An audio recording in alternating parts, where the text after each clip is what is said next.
After multiple inmate deaths at the St. Louis County Jail, an overhaul is underway. But some are saying one proposed policy has been going in the wrong direction.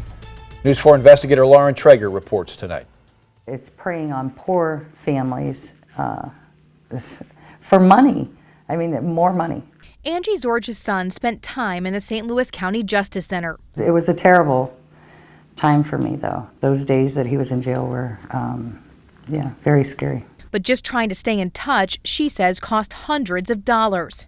I was upset about how much it cost. I was like, oh my gosh, I'm trying to come up with money to get him out of jail. In light of recent inmate deaths, families say they're even more anxious to call or see their loved ones. But new technology to do so, experts say, often costs families even more. St. Louis County, we think, is currently going in the wrong direction. Wanda Bertram is with the Prison Policy Initiative. They've studied the cost of jail phone calls all over the country.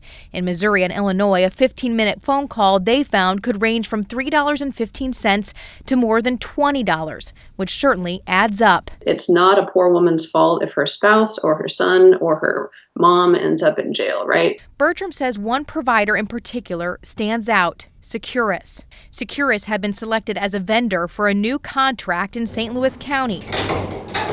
We went behind the walls of the county jail to try to find out why. Jail officials say phones are an often used privilege. There's always somebody on these phones. But the technology is outdated, functioning often a lot like collect calling.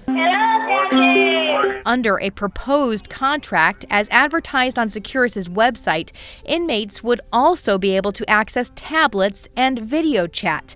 But you might say, wait a minute, does that mean they're going to get Facebook or are they going to get access to the internet? No. We're able to control the access to the iPads. Lieutenant Colonel Troy Doyle, Interim Director of Justice Services, says it would be better than visiting inmates through plexiglass. Instead of driving to Clayton, I can be in my kitchen cooking dinner and I can talk with my loved one that's incarcerated.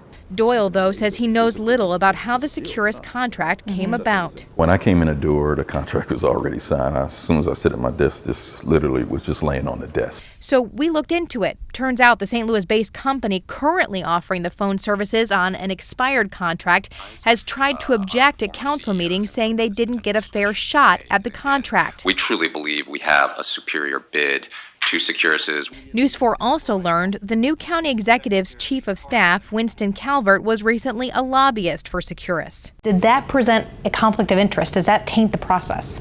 Well, I didn't,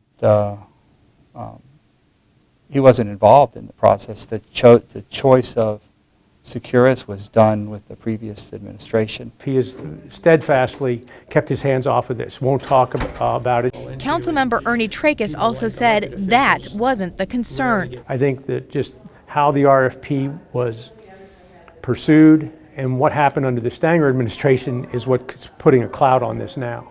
In fact, Securus and another phone service company were mentioned as priorities to look at by federal prosecutors during the investigation of then-executive Steve Stanger. But there's more. The service does not cost taxpayers a penny. Instead, the county makes money off the phone calls going back into the jail's budget, $830,000 in 2018. There are 4 noes and 1 aye. Tuesday night, the council voted against the proposed contract. I think the message from the council today and the message from my administration is I think we need to look at a way to reduce these fees. Other cities, San Francisco and New York, have eliminated the cost of jail phone calls altogether. Now advocates say St. Louis County could do the same. There's bad things going on in the jail, so to prevent people from talking to their families, I think that's just wrong. Councilman Trachis says he would consider making some portion of the calls free, but says some inmates might make hundreds of calls a week, so he questions whether free calls are totally doable. Dr. Page has advocated for reducing other jail fees as well. Have something you want me to investigate? You can email us at investigates@kmov.com. Lauren Traeger, News 4 Investigates.